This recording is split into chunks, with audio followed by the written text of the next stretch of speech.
अमन जब पहली बार मेडिकल की किताबें लेकर घर आया था, तब उसकी आंखों में सपने थे और मां की आंखों में भरोसा।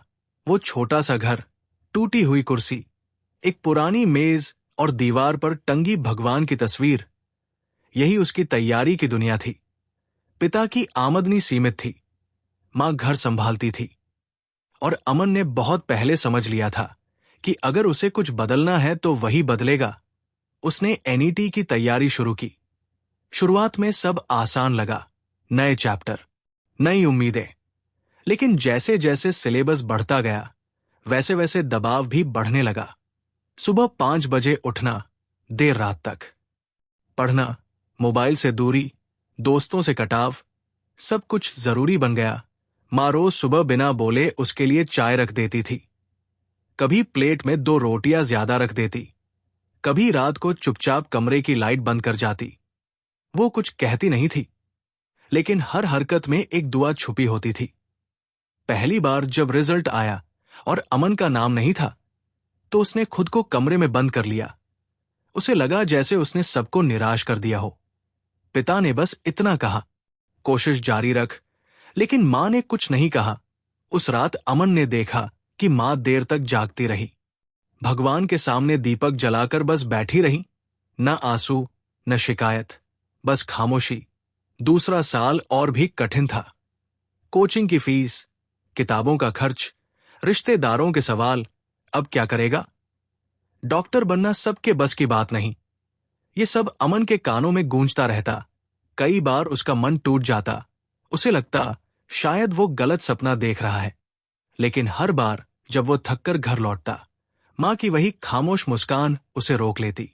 मां कभी नहीं कहती थी तू करेगा, लेकिन उनकी आंखें हमेशा यही कहती थी। तीसरे साल तैयारी और भी सख्त हो गई। अमन ने खुद से वादा किया कि ये आखिरी कोशिश होगी।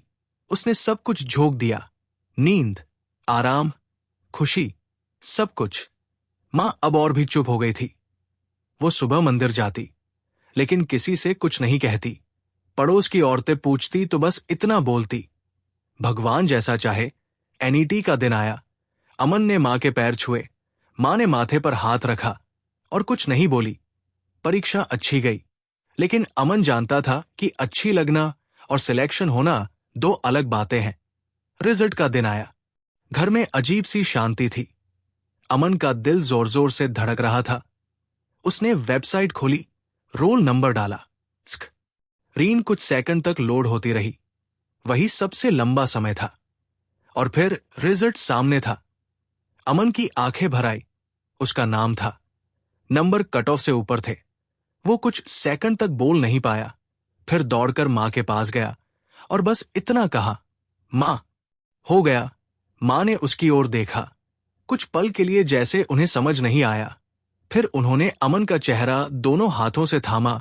उनकी आंखों से आंसू बहने लगे, लेकिन वे रोते हुए भी चुप थी, मानो उनकी सारी दुआएं आज बोल रही हों। उस दिन अमन को समझ आया कि मां की खामोशी कमजोरी नहीं होती, वो सबसे गहरी ताकत होती है।